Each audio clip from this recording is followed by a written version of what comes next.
एक प्रेम कहानी ऐसी भी ट्रेन चलने को ही थी कि अचानक कोई जाना पहचाना सा चेहरा जनरल बोगी में आ गया। मैं अकेली सफ़र पर थी, सब अजनबी चेहरे थे। स्लीपर का टिकट नहीं मिला तो जनरल डिब्बे में ही बैठना पड़ा। मगर यहाँ ऐसे हालात में उस शख्स से मिलना ज़िंदगी के लिए एक संजीवनी के समान था। जिंदगी भी कमबख्त कभी कभी अजीब से मोड़ पर ले आती है, ऐसे हालातों से सामना करवा देती है जिसकी कल्पना तो क्या कभी ख्याल भी नहीं कर सकते। वो आया और मेरे पास ही खाली जगह पर बैठ गया। न मेरी तरफ देखा, न पहचानने की कोशिश की। कुछ इंच की दूरी बनाकर चुपचाप पास आकर बैठ गया। बाहर सावन की रिमझिम लगी थी, इस कारण वो कुछ भीग गया था। मैंने कनखियों की नज़र बचाकर उसे देखा। उम्र के इस मोड़ पर भी कमबख्त वैसा का वैसा ही था। हाँ, कुछ भारी हो गया था, मगर इतना ज़्यादा भी नहीं। फिर उसने जेब से चश्मा निकाला और मोबाइल में लग गया। चश्मा देखकर मुझे कुछ आश्चर्य हुआ। उम्र का यही एक निशान उस पर नज़र आया था। आँखों पर चश्मा चढ़ गया था, चेहरे पर और सर पे। मैंने सफ़ेद बाल का खोजने की कोशिश की, मगर मुझे नहीं दिखे। मैंने जल्दी से सर पर साड़ी का पल्लू डाल लिया। बालों को डाई किए काफ़ी दिन हो गए थे मुझे। ज़्यादा तो नहीं थे सफ़ेद बाल मेरे सर पे, मगर इतने ज़रूर थे कि गौर से देखो तो नज़र आ जाए। मैं उठकर बाथरूम गई, हैंडबैग से फेस वॉश निकाला, चेहरे को ढंग से धोया, फिर शीशे में चेहरे को गौर से देखा। पसंद तो नहीं आया, मगर अजीब सा मुंह बनाकर मैंने शीशा वापस बैग में डाला और वापस अपनी जगह पर आ गई। मगर वो साहब तो खिड़की की तरफ से मेरा बैग सरका खुद कर खिड़की की ओर बैठ गए थे। मुझे पूरी तरह देखा भी नहीं, बस बिना देखे ही कहा, सॉरी, भाग कर चढ़ा था तो पसीना आ गया था, थोड़ा सूख जाए फिर अपनी जगह बैठ जाऊंगा। फिर वह अपने मोबाइल में लग गया। मेरी इच्छा जानने की कोशिश भी नहीं की। उसकी यही बात हमेशा मुझे बुरी लगती थी। फिर भी ना जाने उससे ऐसा क्या था कि आज तक मैंने उसे नहीं भुलाया। एक वो था कि 10 सालों में ही भूल गया। मैंने सोचा शायद अभी तक गौर नहीं किया, पहचान लेगा। थोड़ी मोटी हो गई हूँ, शायद इसलिए नहीं पहचाना। मैं उदास हो गई। जिस शख्स को जीवन में कभी भुला ही नहीं पाई, उसको मेरा चेहरा ही याद नहीं। माना कि ये औरतों और लड़कियों को ताड़ने की इसकी आदत नहीं, मगर पहचाने भी नहीं। शादीशुदा है, मैं भी शादीशुदा हूँ। जानती थी इसके साथ रहना मुश्किल है, मगर इसका मतलब यह तो नहीं कि अपने ख्यालों को, अपने सपनों को जीना छोड़ दूँ। एक थी कि कुछ पल खुल के उसके साथ गुजारूं। माहौल दोस्ताना ही हो, मगर हो तो सही। आज वही शख्स पास बैठा था जिसे स्कूल टाइम से मैंने दिल में बसा रखा था। सोशल मीडिया पर उसके सारे अकाउंट चोरी छुपे देखा करती थी। उसकी हर कविता, हर शायरी में खुद को खोजा करती थी। वह तो आज पहचान ही नहीं रहा। माना कि हम लोगों में प्यार की कभी पींगे नहीं चली, ना कभी इजहार हुआ। हाँ, वो हमेशा मेरी केयर करता था और मैं उसकी केयर करती थी। कॉलेज छूटा तो मेरी शादी हो गई और वो फौज में चला गया। फिर उसकी शादी हो गई। जब भी गांव उसकी गई, उसकी सारी खबर ले आती थी। बस ऐसे ही ज़िंदगी गुजर गई। आधे घंटे से ऊपर हो गया। वो आराम से खिड़की के पास बैठा, मोबाइल में लगा था।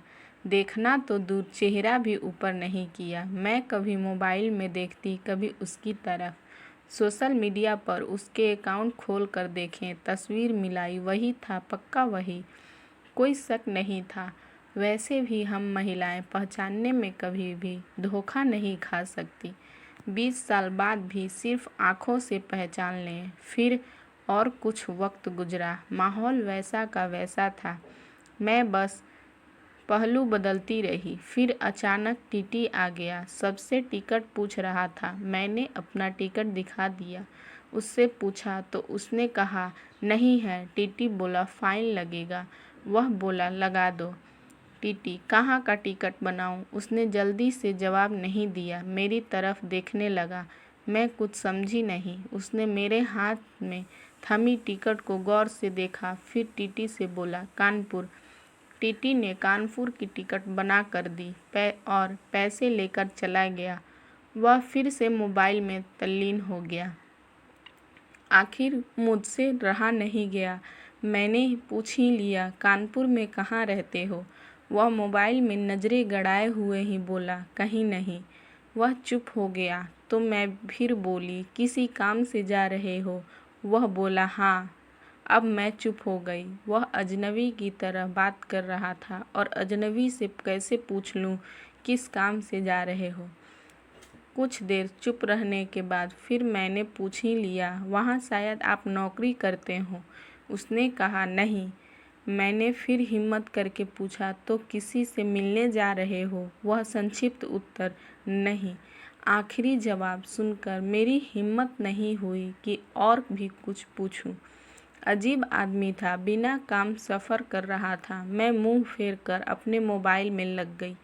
कुछ देर बाद खुद ही बोला ये भी पूछ लो क्यों जा रहा हूँ कानपुर। मेरे मुंह से जल्दी में निकला बताओ क्यों जा रहे हो। फिर अपने ही उतावलेपन पर मुझे शर्म सी आ गई।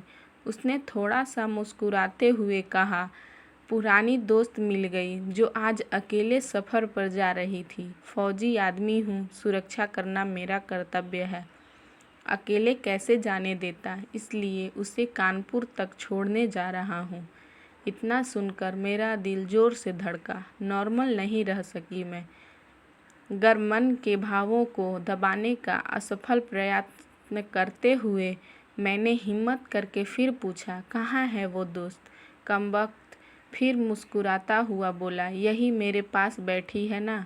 इतना सुनकर मेरे सब कुछ समझ में आ गया कि क्यों उसने टिकट नहीं लिया, क्योंकि उसे तो पता ही नहीं था मैं कहाँ जा रही हूँ। सिर्फ़ और सिर्फ मेरे लिए वह दिल्ली से कानपुर का सफ़र कर रहा था। जानकर इतनी खुशी मिली कि आँखों में आंसू आ गए। दिल के भीतर एक गोला सा बन गया और फट गया। परिणाम में आँखें तो भीगनी ही थीं। बोला रो क्यों रही हो? मैं बस इतनी ही कह पाई तुम मर्द हो, नहीं समझ सकते। वह बोला क्योंकि थोड़ा बहुत लिख लेता हूँ, इसलिए एक कवि और लेखक भी हूँ, सब समझ सकता हूँ। मैंने खुद को संभालते हुए कहा शुक्रिया मुझे पहचानने के लिए और मेरे लिए इतना टाइम निकालने के लिए। वह बोला प्लेटफॉर्म पे अकेली घूम रही थी, कोई साथ नहीं दिखा तो आना पड़ा। कल ही रक्षाबंधन था, इसलिए बहुत भीड़ है। तुमको यूँ अकेले सफ़र नहीं करना चाहिए। क्या करती, उनको छुट्टी नहीं मिल रही थी और भाई यहाँ से दिल्ली में जाकर बस गए। राखी बांधने तो आना ही था। मैंने मजबूरी बताई, ऐसे भाइयों को राखी बांधने आई हो जिनको भी फिक्र नहीं कि बहन इतना लंबा सफ़र अकेले कैसे करेगी। भाई शादी के बाद भाई रहे ही नहीं, भाभियों के हो गए, मम्मी पापा रहे नहीं, कहकर मैं उदास हो गई। वह फिर बोला तो पति को समझना चाहिए, उनकी बहुत बिजी लाइफ है, मैं ज़्यादा डिस्टर्ब नहीं करती और आजकल इतना खतरा नहीं रहा, कर लेती हूँ मैं अकेले सफ़र। तुम अपनी सुनाओ, कैसे हो? अच्छा हूँ, कट रही है ज़िंदगी।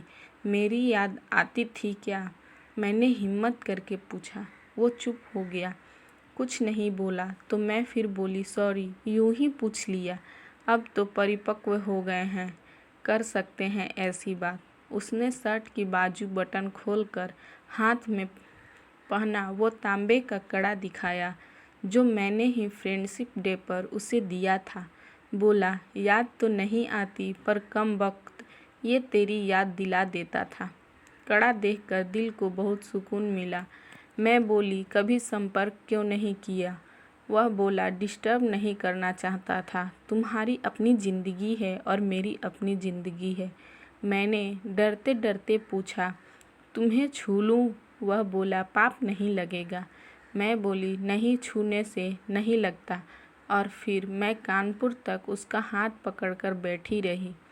बहुत सी बातें हुई। ज़िंदगी का एक ऐसा यादगार दिन था जिसे आखिरी सांस तक नहीं भुला पाऊंगी। वह मुझे सुरक्षित घर छोड़ कर गया, रुका नहीं, बाहर से ही चला गया। जम्मू थी उसकी ड्यूटी। उसके बाद उससे कभी बात नहीं हुई क्योंकि हम दोनों ने एक दूसरे के फ़ोन नंबर नहीं लिए। हालांकि हमारे बीच कभी भी नापाक कुछ भी नहीं हुआ। एक पवित्र सा रिश्ता था, मगर रिश्तों की गरिमा बनाए रखना ज़रूरी था। फिर ठीक 1 महीने बाद मैंने अखबार में पढ़ा कि वो देश के लिए शहीद हो गया। क्या गुजरी होगी मुझ पर वर्णन नहीं कर सकती। उसके परिवार पर क्या गुजरी होगी पता नहीं। लोक लाज के डर से मैं उसके अंतिम दर्शन भी नहीं कर सकी। आज उससे मिले 1 साल हो गया है। आज भी रक्षाबंधन का दूसरा दिन है। आज भी सफ़र कर रही हूँ। दिल्ली से कानपुर जा रही हूँ।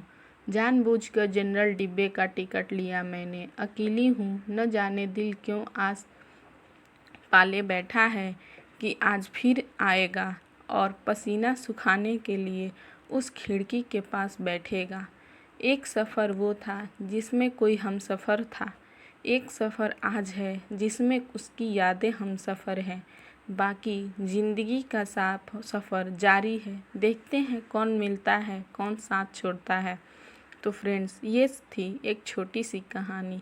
अगर आपको अच्छी लगी हो तो प्लीज़ एक लाइक करें, सब चैनल को सब्सक्राइब करें ताकि ऐसी ही वीडियो आपको मिलती रहे। Thank you.